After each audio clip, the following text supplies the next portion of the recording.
Oh, hello. Hey, tell me honestly, do these pants make my ass look too big? Or wait, maybe not big enough. Is it time for a little butt cheek augmentation? Or maybe a little liposuction to take away these love handles at least. And perhaps while I'm at it, a nice tummy tuck. That can't hurt to even it all out. But wait, why should I stop there? Since I'm a bit too lazy to work on these pecs, perhaps some implants might be in order. Along with a nice minor neck lift. Of course, I'm definitely going to have to do something about this male pattern baldness, right? What's that? An eyebrow lift? No, I don't know if I want to look all alert all the time. Rather, I think I'm going to finish off with a plethora of Botox injections that tighten up these wrinkles. You know Botox, that chemical neurotoxin that temporarily paralyzes your nerves for the illusion of youthfulness. Marshall McLuhan once said that the last thing a fish would ever notice in its habitat is the water. Likewise, the most obvious and powerful realities of our human culture seem to also be the most unrecognized. And it is only when we take pause, often at the risk of social alienation, to question the foundational principles and ideas to which our lives are oriented, does a dark truth about our supposed normality become more clear. Today we live in an ocean with enormous waves of status obsession, materialism, vanity, ego, and consumerism. Our very lives have become defined not by our productive thoughts, social contributions, and goodwill, but by a superficial, delusional set of associations where the very fabric of our society now radiates with cheap romanticisms connected to vain competition, conspicuous consumption, and neurotic addictions, often related to physical beauty, status, and superficial wealth. In effect, social conformity masquerading as individualism, with the virtues of balance, intelligence, peace, public health, and true creativity left to rot on the sidelines. The cultural water we inhabit today runs deep with heavy pollution. It starts in our formative years, where to be smart and achieving is to be a nerd, a dweeb, or a geek, with social praise instead relegated to those of accepted appearance, wealth, and mindless brawn, reinforcing the idea that to think, know, and challenge is to be ridiculed, while to uphold the status quo, conform to the ideals imposed by society, is to be rewarded. At what point does that multi-billionaire with the 5 mansions go from being a peak icon of culturally accepted success to an example of a severe mental disorder, amounting to compulsive addiction, in fact, where the billionaire is revealed as nothing more than a social abomination in disguise by their decision to hoard such excessive levels of problem-solving wealth for no other utility than mere ego status? But then again, we can't be too hard on them, right? For what they're doing is simply what they've been taught. Just as the religions you believe or the gaming strategies you use for survival are groomed and cultivated by the environmental condition of your existence, so are the many other waves of influence in this ocean of memes that comprise the zeitgeist of the time. So maybe we should start to question what it is we are actually trying to accomplish rather than complain, and look at the social normalities of progress and success as they exist. And I don't know about you, but I'm beginning to suspect that the new commercial lifestyle that has been touted by economists and historians as some marvel of human social development is actually a hidden form of retardation. An unseen manifest value distortion that is making us sick, antisocial, increasingly vain, ecologically indifferent, and perhaps, more and more malleable for the controlling factions of our society itself. Maybe, just maybe, our modern cultural strives for so-called success itself are, in fact, not symptoms of social progress at all, but symptoms of a culture in decline.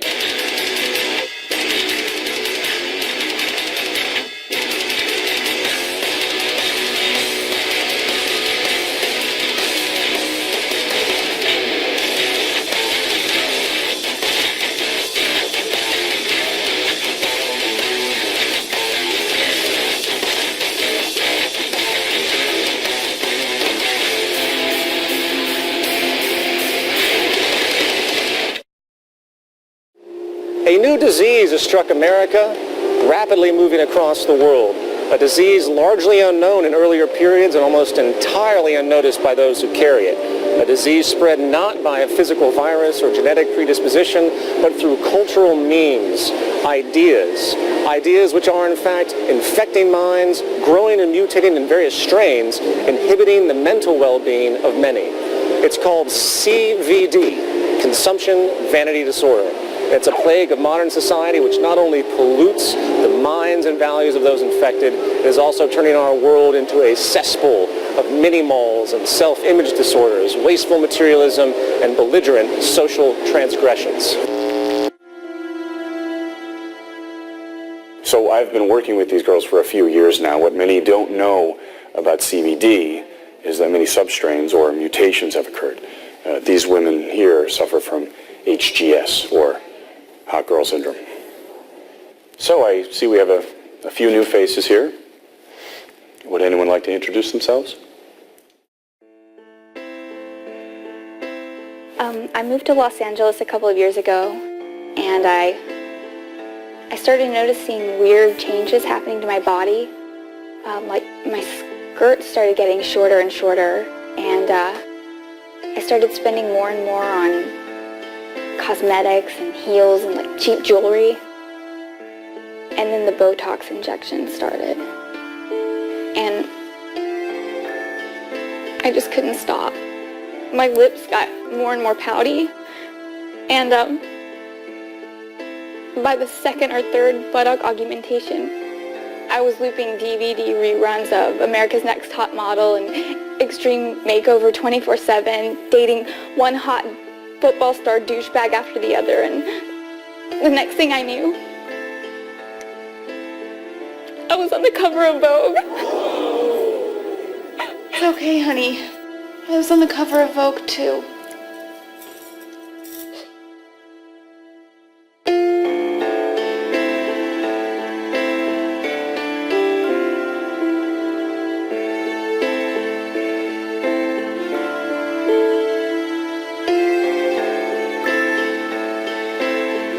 If we go back to the early 20th century, we find a critical crossroad for industry, where the rapid technological advancement was beginning to challenge the most basic foundation of traditional economics, and hence, social operation.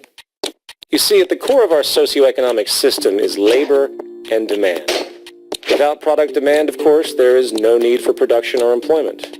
And without employment, the working public draws no income or purchasing power to buy the goods that keep the economy going.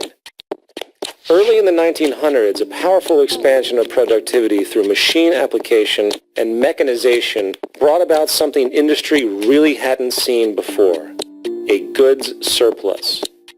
A 1927 article in Nation's Business, conducting an interview with then Labor Secretary James Davis, stated, "It may be that the world's needs ultimately will be produced by 3 days' work a week." Years later, engineer R. Buckminster Fuller described the phenomenon as being able to accomplish more with less, in that the energy, manpower, and resources needed to accomplish particular goals was actually decreasing, while the accomplishments themselves were accelerating.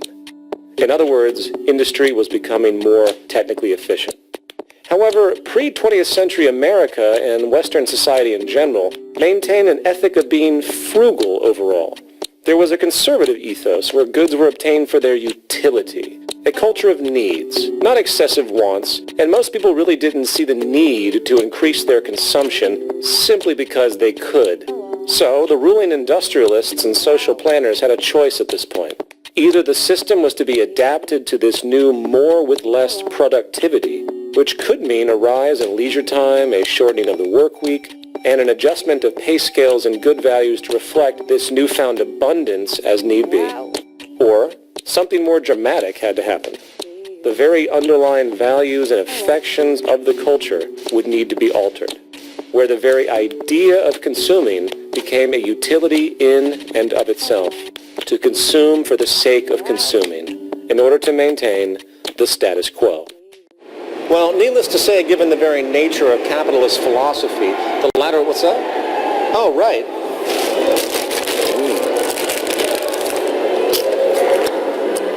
Well, needless Needless to say, given the very nature of capitalist philosophy, the latter idea was deemed to be the only rational option.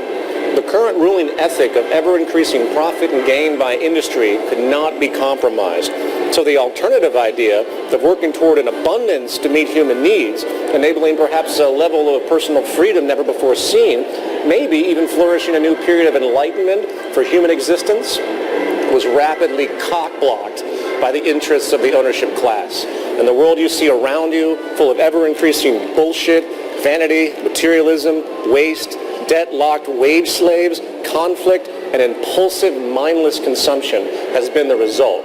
The holiday shopping season got off to a violent start. A temporary Walmart worker was trampled to death by shoppers eager for post-Thanksgiving bargains. The man dashed into a Walmart store, knocked shoppers to the ground near Grand Rapids, Michigan at 5 in the morning. Despite several people falling to the ground, shoppers charged ahead.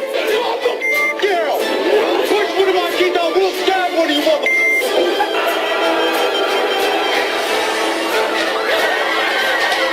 Another incident here, a 28-year-old pregnant woman was knocked to the ground by that same crowd. Witnesses here at the scene say that woman actually suffered a miscarriage. And in Southern California, shots rang out inside a crowded toy store.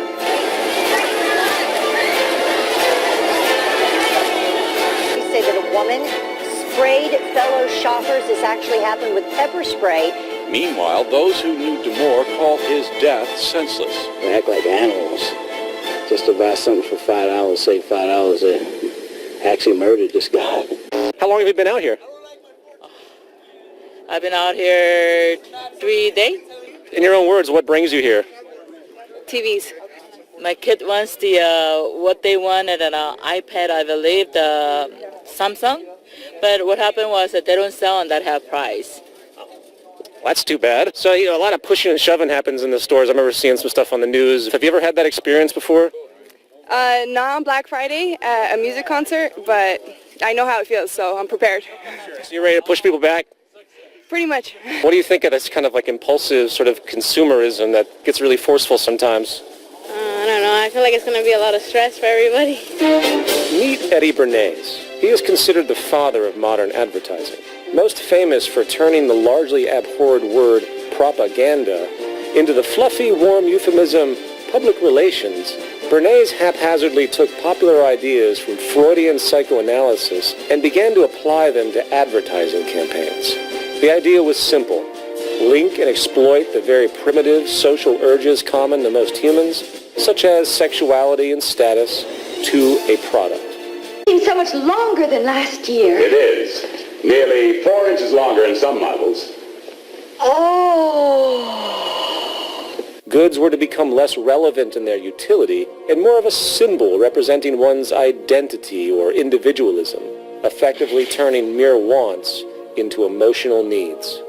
Bernays was a response to a growing call by industrial leaders to reprogram society and create a new consumer culture. Charles Kettering, director of General Motors in 1929, wrote of the need to keep the consumer dissatisfied. Wall Street banker Paul Mazur said, "We must shift America from a needs to a desires culture. People must be trained to desire, to want things even before the old have been entirely consumed. We must shape a new mentality in America." And it worked. Technological innovation in radio and television helped further this end by a saturation campaign throughout American society, which quickly spread across the world.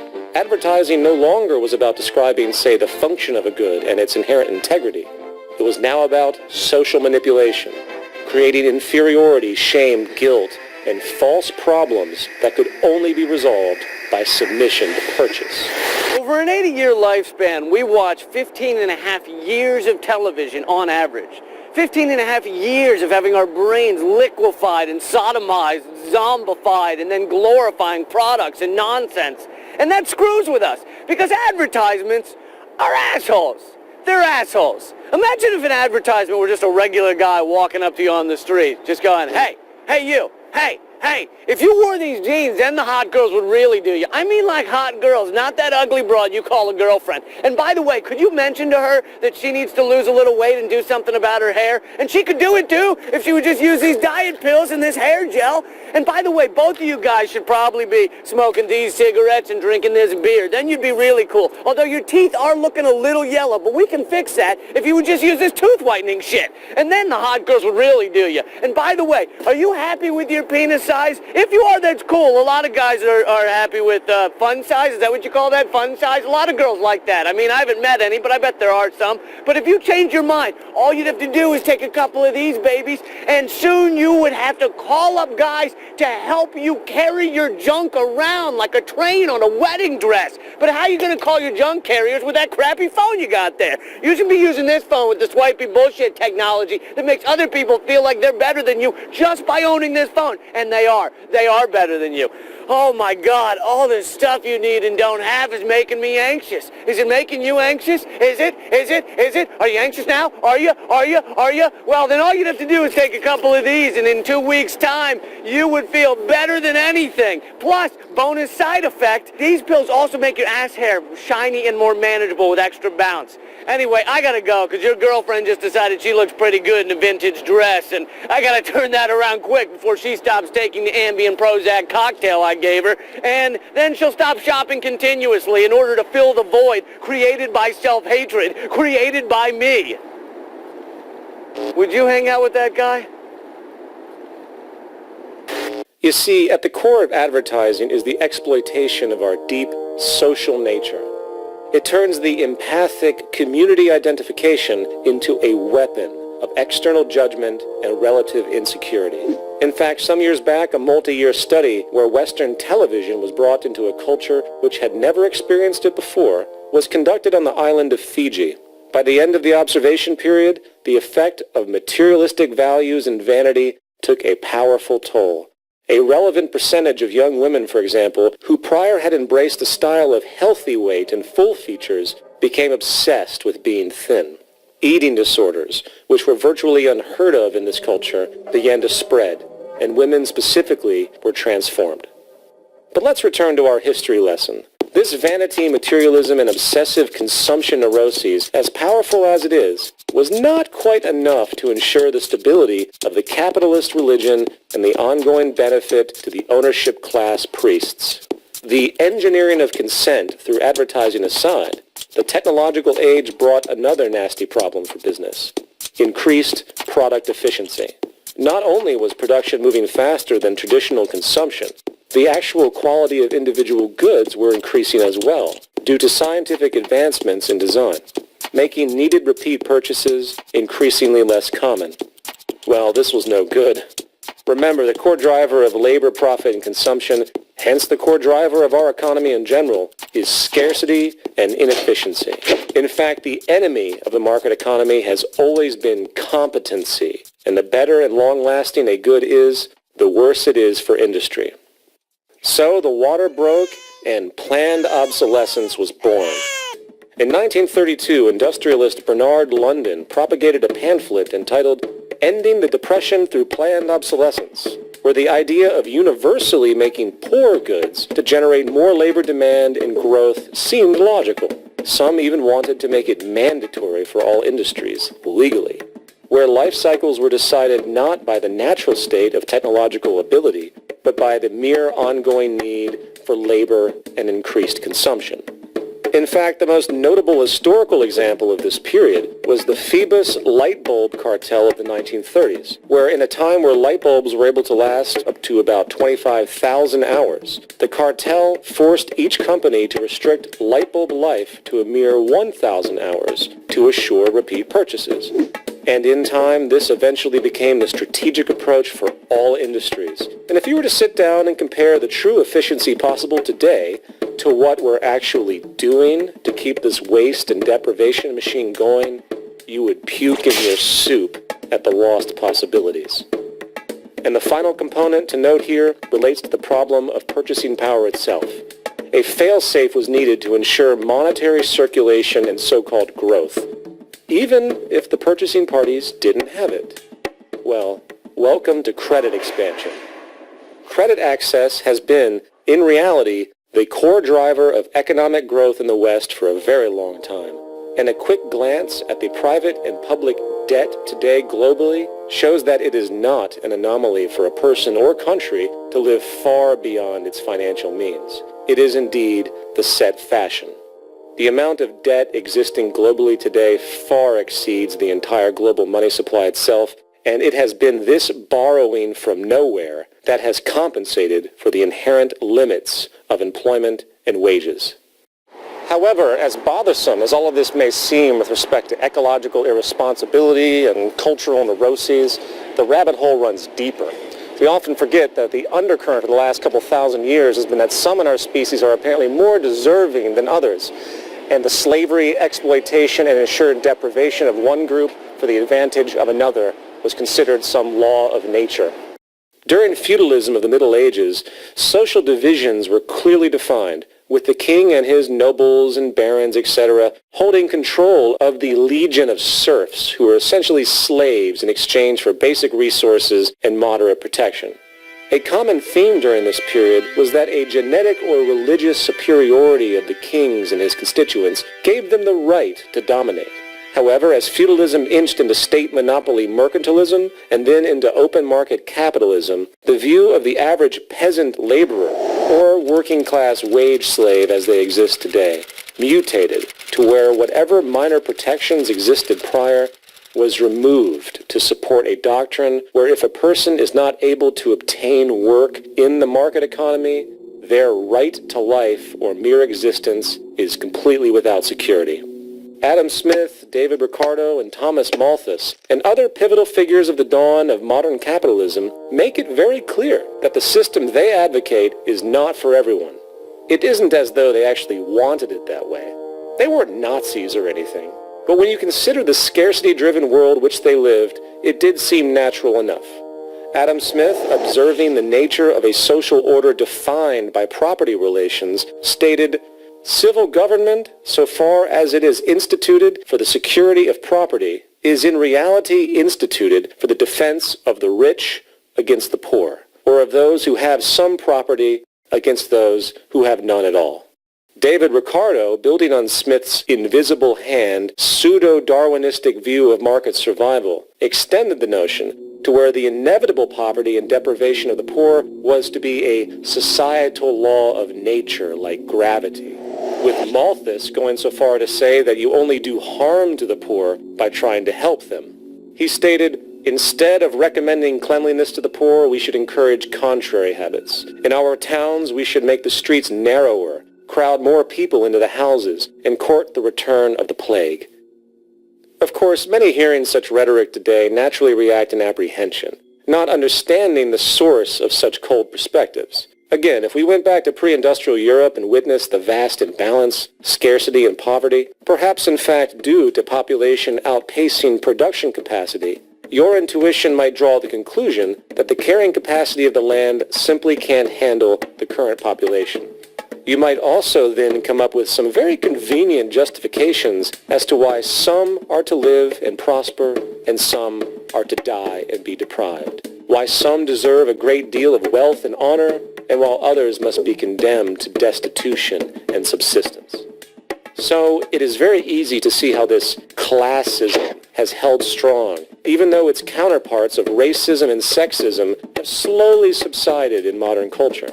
Today, all economic schools of thought, from Keynesian to Austrian, support a will of the market theme, where your value is measured not by the fact that you exist as a human being, but by the place you hold or don't hold in the economic machine.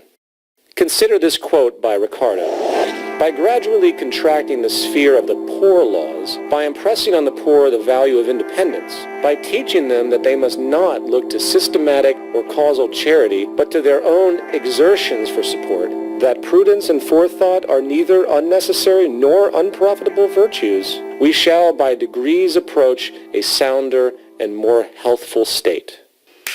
You see, the myth of this system is that people get what they work for, as though it's a level playing field, as though the competitive nature doesn't inherently breed corruption. Wrong!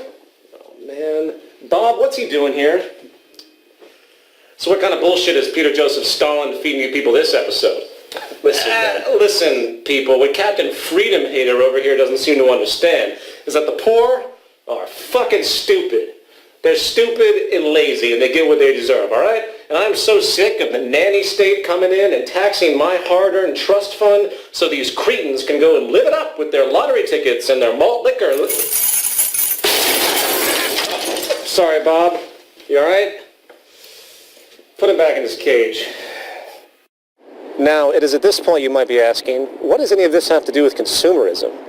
Well, if you understand the traditional ethos of market capitalism and how it refuses to accept the possibility of taking care of everyone, coupled with the resulting delusion that those who do end up benefiting most must be smarter and more worthy of existence than others, as though it's some law of nature, the role of consumer culture today takes on a very different purpose. It exists as a powerful means of social control and maintaining the status quo of class division and subjugation.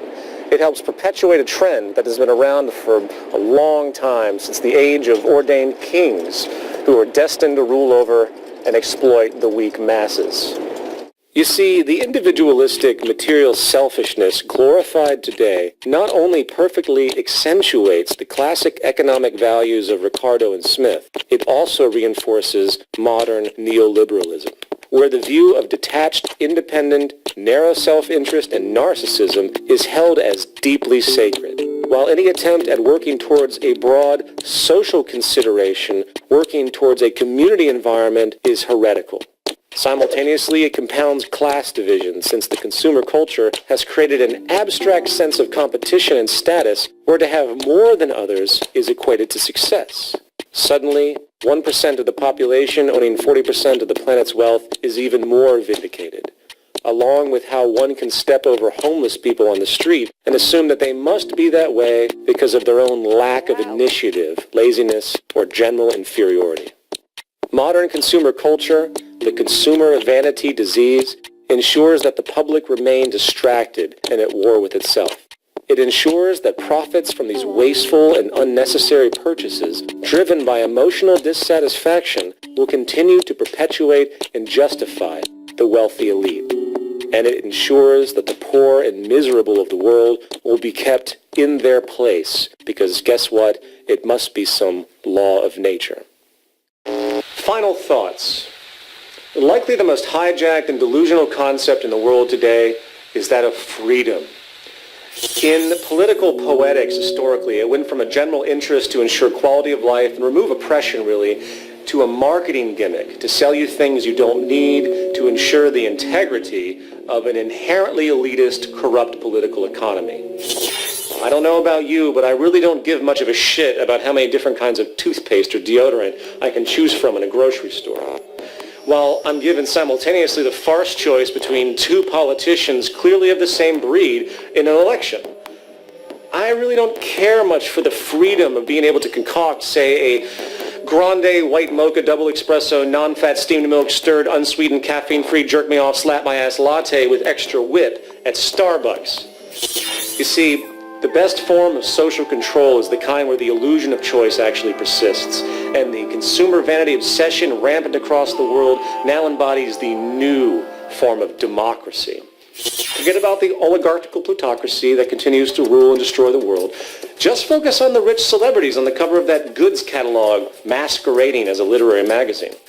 Forget about how financial and monetary gain is a measure of success and how delusional it really is, for the psychological phenomenon of relative deprivation has shown that having more and more luxury often does not make you happy, only more neurotic, insecure, and antisocial.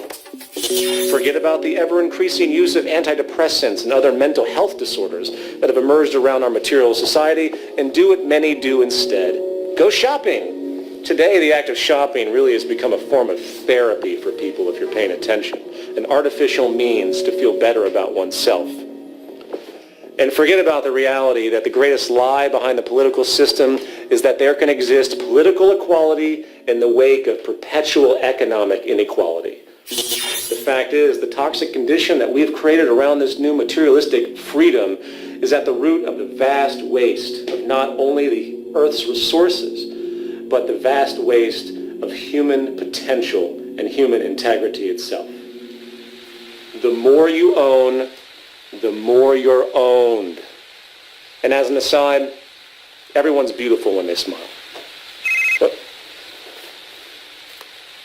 Sorry, ladies and gentlemen, I'm late for my pedicure. So until next time, keep those eyes glued to the worst yet greatest reality show of all time.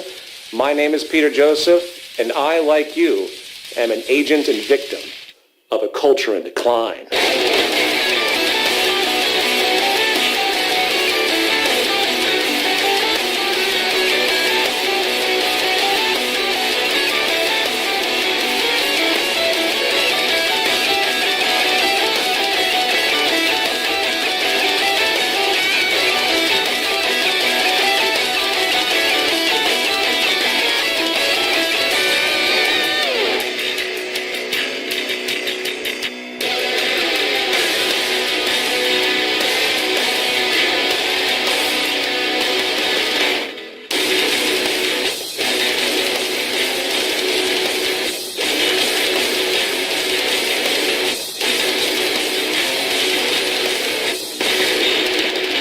So given the trials you all experience in your day-to-day coping with this disease, how has it affected your livelihood?